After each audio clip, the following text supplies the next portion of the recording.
আমদানি শুল্ক কমলেও প্রভাব পড়েনি চালের বাজারে, বিক্রি হচ্ছে বাড়তি দামে।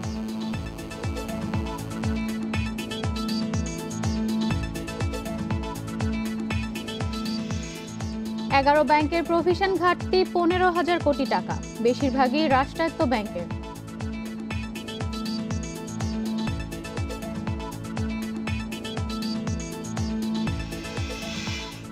পদ্মা সেতুর শেষ রোড স্ল্যাব বসলো আজ, পিচ ঢালাই হলেই সেতুর উপর দিয়ে চলাচল করতে পারবে যানবাহন।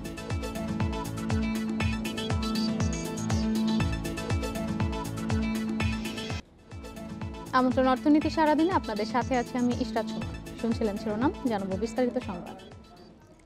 আমদানি শুল্ক কমানো হলেও এর কোনো প্রভাব পড়েনি চালের বাজারে, বিক্রি হচ্ছে বাড়তি দামে।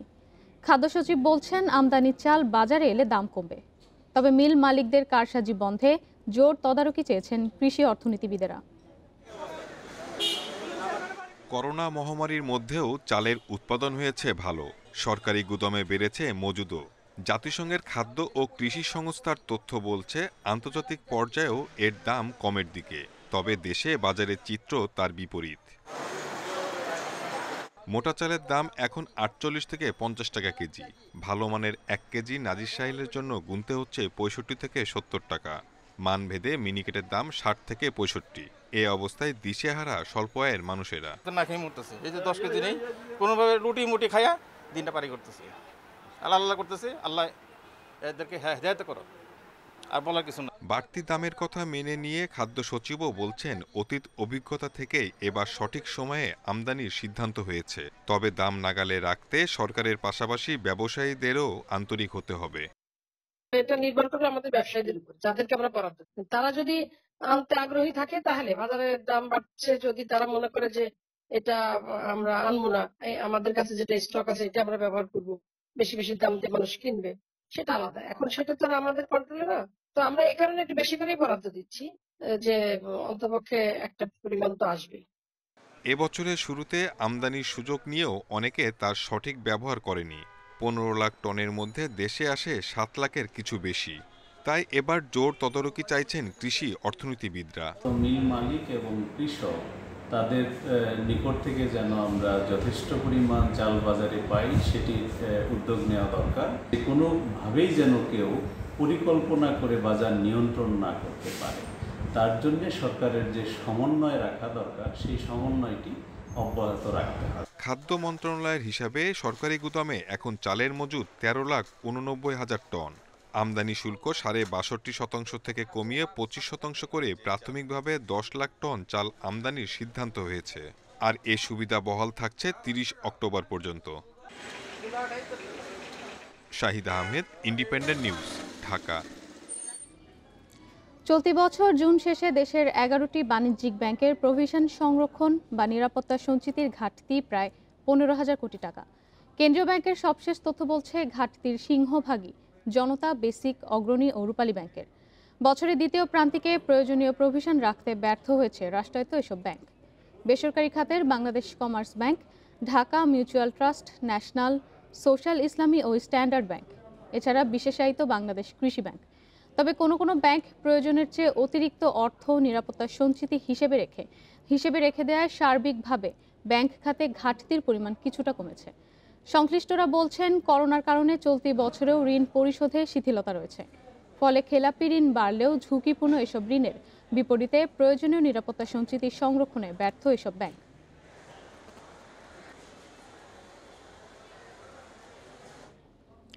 পদ্মা সেতুতে বসানো হয়েছে শেষ রোড স্ল্যাব। এর মাধ্যমে পূর্ণাঙ্গ রূপ পেল সেতুর সড়কপথ। যানবাহন চলাচলের জন্য খুলে দিতে বাকি থাকবে শুধু পিচ ঢালাই, লাইট স্থাপন সহ কিছু কাজ। সকাল 10:15টার দিকে বসানো হয় স্ল্যাবটি। এর মাধ্যমে 6.15 কিলোমিটার সেতু পূর্ণাঙ্গ রূপ পেল সড়কপথ। এর আগে রাতে বসানো হয় আরও 2টি স্ল্যাব। পদ্মা সেতুর সহকারী প্রকৌশলী আহসান উল্লাহ মজুমদার শাওন জানান, এবার মডিউলগুলোর সংযোগস্থলে অনস্পট স্ল্যাব কাস্টিং শেষ হলে সড়ক পথে মুন্সিগঞ্জের মাওয়া প্রান্ত থেকে শরীয়তপুরের জাজিরা পর্যন্ত সেতুর উপর দিয়ে যানবাহন চলাচলের জন্য উপযুক্ত হবে। এর আগে গত 20 জুন পদ্মা সেতুর সব রেলওয়ে স্ল্যাব বসানো শেষ হয়।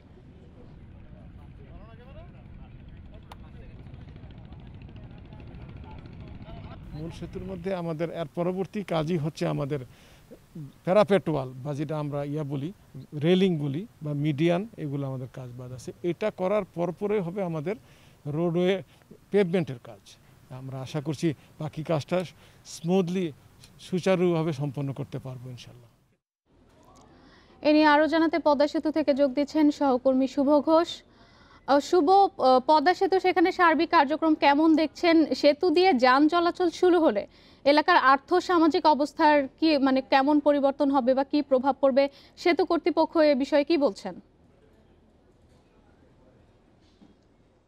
দেখুন, সেতু কর্তৃপক্ষ কিন্তু বরাবরই পদ্মা সেতুকে নিয়ে কিন্তু আশাবাদী এবং পদ্মা সেতু একটি যে নদীবেষ্টিত যে দক্ষিণাঞ্চলবাসী, সেই দক্ষিণাঞ্চলবাসীর যে যাতায়াত দুর্ভোগ সেটি কমাবে না।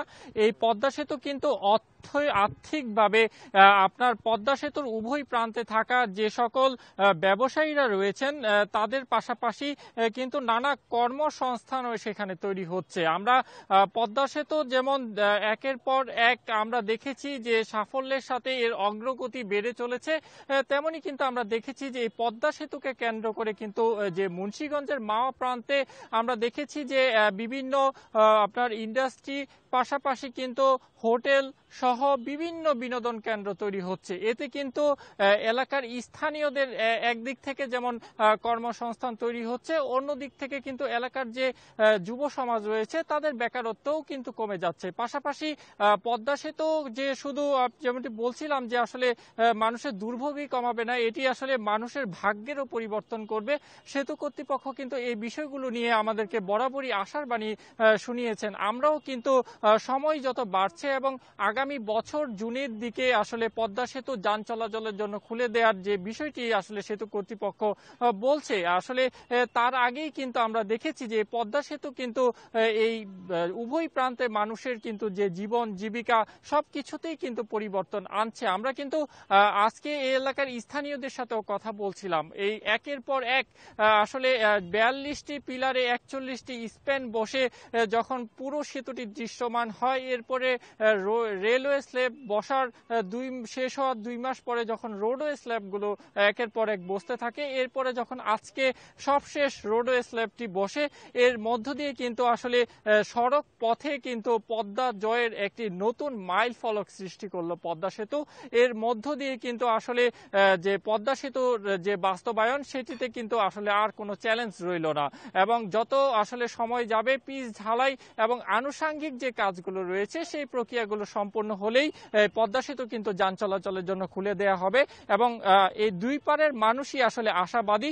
এই সেতু যখন আসলে চালু করা হবে এবং সেতুতে যানবাহন চলবে, এই পারের প্রতিটি মানুষেরই আসলে ভাগ্যের উন্নয়ন ঘটবে বলেও কিন্তু তারা বিশ্বাস করেন এবং সেতু কর্তৃপক্ষও কিন্তু এই ব্যাপারে আসলে আশাবাদী এবং সবকিছু মিলিয়ে যত দ্রুত সম্ভব এই সেতুর যান চলাচলের জন্য খুলে দেওয়ার জন্য তারা সর্বোচ্চ চেষ্টা করে যাচ্ছেন বলে কিন্তু আমাদেরকে জানিয়েছেন। মুন্সিগঞ্জ থেকে যোগ দিয়েছিলেন সহকর্মী শুভ ঘোষ। জানাবো পরবর্তী সংবাদ। পদ্মা সেতুর সার্বিক অগ্রগতি 94.25%। অক্টোবরের শেষে পিচ ঢালাইয়ের কাজ শেষ হবে বলে জানিয়েছেন সড়ক পরিবহন ও সেতুমন্ত্রী ওবায়দুল কাদের। সকালে জাতীয় শোক দিবসের এক অনুষ্ঠানে তিনি আরও জানান 2917টি রোডওয়ে স্ল্যাবের সবকয়টি স্থাপনের কাজ শেষ হয়েছে। অক্টোবরের শেষের দিকে পিচ ঢালাইয়ের কাজ শুরু হবে। পদ্মা সেতুর কাজ বন্ধ নেই। আমরা ইনশাল্লাহ টার্গেটের মধ্যেই আমরা পদ্মা সেতু নির্মাণের কাজ শেষ করব। নারায়ণগঞ্জের 2500-এ ভুইয়া প্রিন্টিংয়ের ডাইং কারখানার অবৈধ গ্যাস সংযোগ বিচ্ছিন্ন করেছে বিতরণ সংস্থা তিতাস। প্রতি মাসে প্রায় 10 লাখ টাকার গ্যাস চুরি করে আসছিল প্রতিষ্ঠানটি। এলাকাবাসীর দাবি, তিতাসের কিছু অসাধু কর্মকর্তাই অবৈধ লাইনের পুনরায় সংযোগ দিয়েছে। সোমবার গোপন তথ্যের ভিত্তিতে তিতাস অভিযান চালায় নারায়ণগঞ্জের 2500 থানার ভুইয়া প্রিন্টিং অ্যান্ড ডাইং ফ্যাক্টরিতে। তবে ঘটনাস্থলে যাবার আগেই কারখানায় তালা মেরে পালিয়ে যায় কর্মচারীরা। এর আগে 2015 সালে প্রতিষ্ঠানটির সংযোগ বিচ্ছিন্ন করে 1 লাখ টাকা জরিমানা করে ভ্রাম্যমাণ আদালত। এর মধ্যেই আবারও সংযোগ স্থাপন করে কারখানা মালিক সবুর ভুইয়া। তিতাসের কেউ এর সাথে জড়িত থাকলে তার বিরুদ্ধে আইনি ব্যবস্থা নেওয়া হবে বলে জানিয়েছেন তিতাসের কর্মকর্তারা। গতকালকে আমরা জানতে পারছি যে এটা অবৈধভাবে এখান থেকে সে গ্যাস ব্যবহার করতেছে। তো আজকে আমরা কেন্দ্রীয় ভিজিলেন্স আমাদের লোকাল অফিস এবং আমরা সবাই এখানে অভিযান পরিচালনা করে ঘটনার সত্যতা পাই এবং তার সংযোগটা আমি বিচ্ছিন্ন করি। অর্থনীতি সারাদিন একটি বিরতি নিচ্ছি, ফিরে এসে আরও যা থাকছে। বঙ্গবন্ধু 1 স্যাটেলাইট উৎক্ষেপণের 3 বছরেও নেই তেমন অগ্রগতি। ব্যবহার হচ্ছে শুধু টেলিভিশন ও বেতার পরিচালনায়।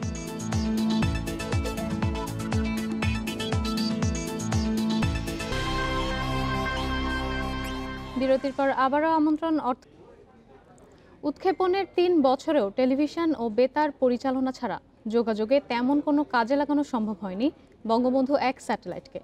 তবে শিগগিরই ব্যাংক নেটওয়ার্ক ও সীমান্তে নজরদারি বাড়াতে স্যাটেলাইট ব্যবহার করা হবে বলে জানিয়েছেন স্যাটেলাইট কোম্পানির চেয়ারম্যান শাহজাহান মাহমুদ।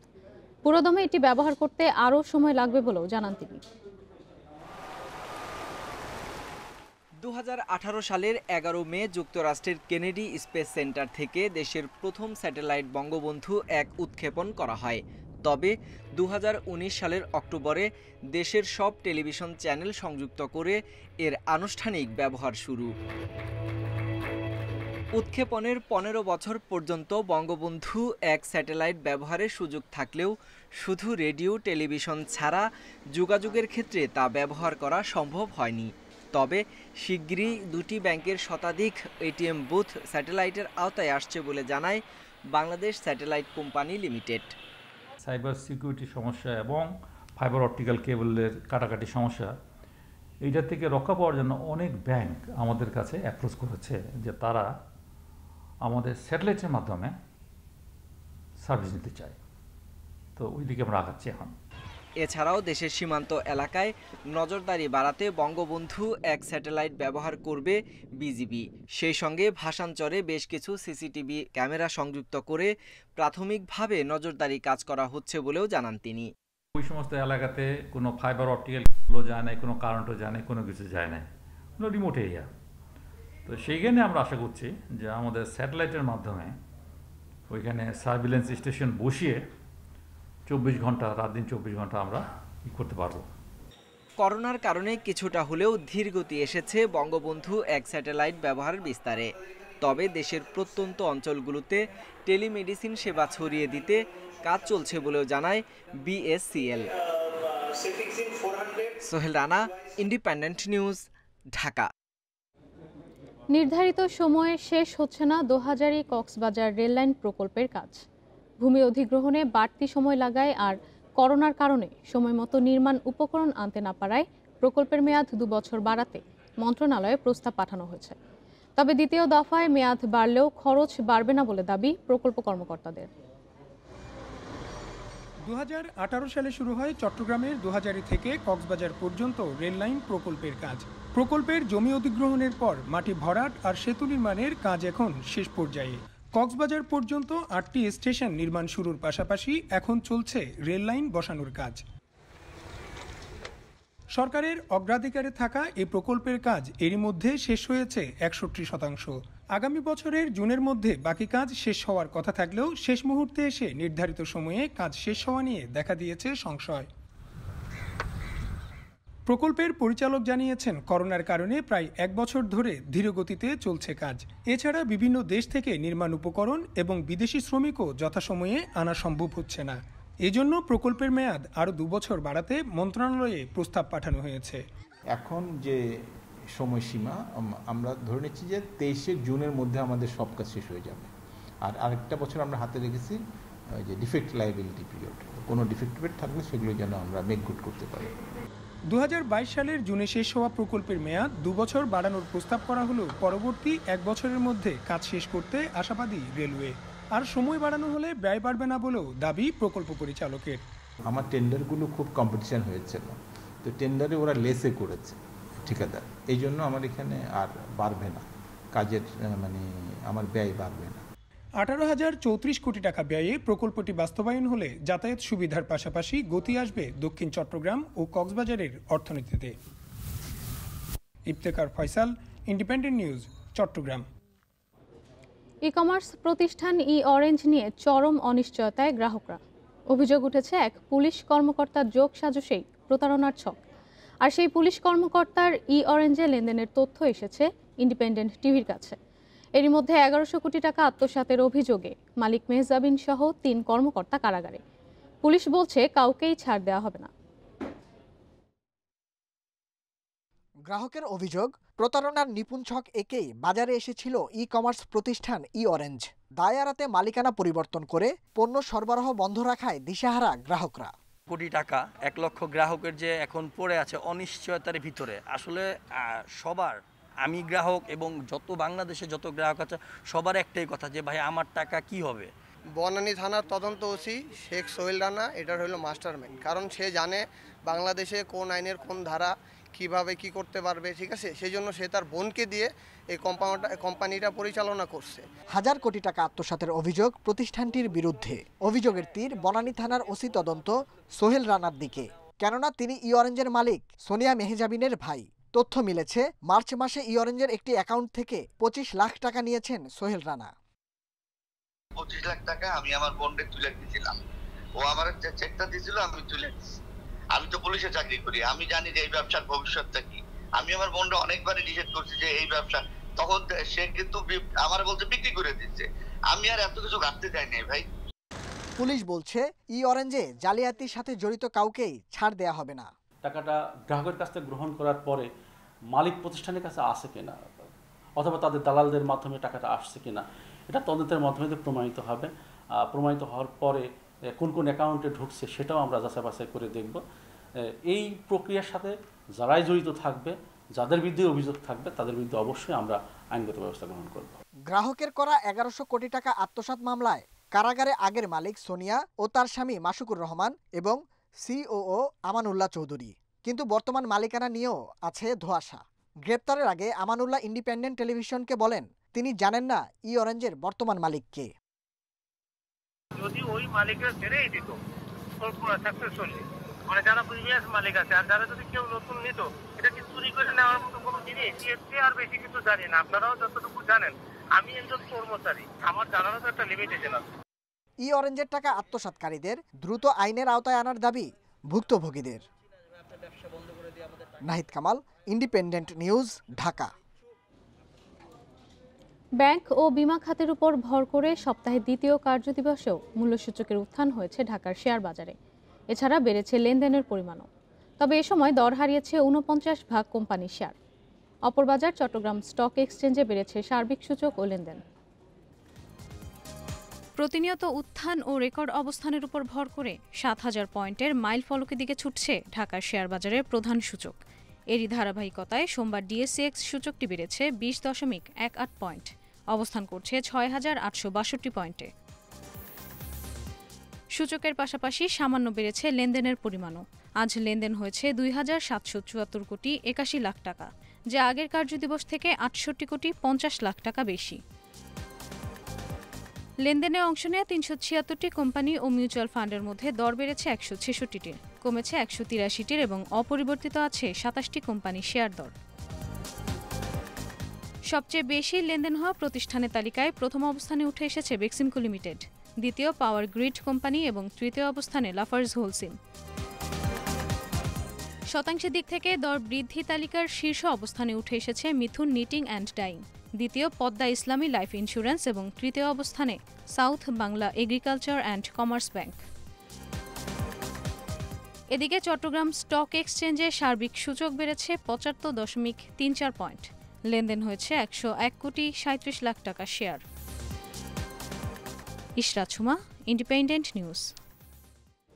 এ ছিল আজকের অর্থনীতি সারাদিনে। ইন্ডিপেন্ডেন্ট টেলিভিশনের সব খবর আরও জানতে চোখ রাখুন ফেসবুক, ইউটিউব এবং টুইটারে। আমন্ত্রণ আমাদের পরের আয়োজনে।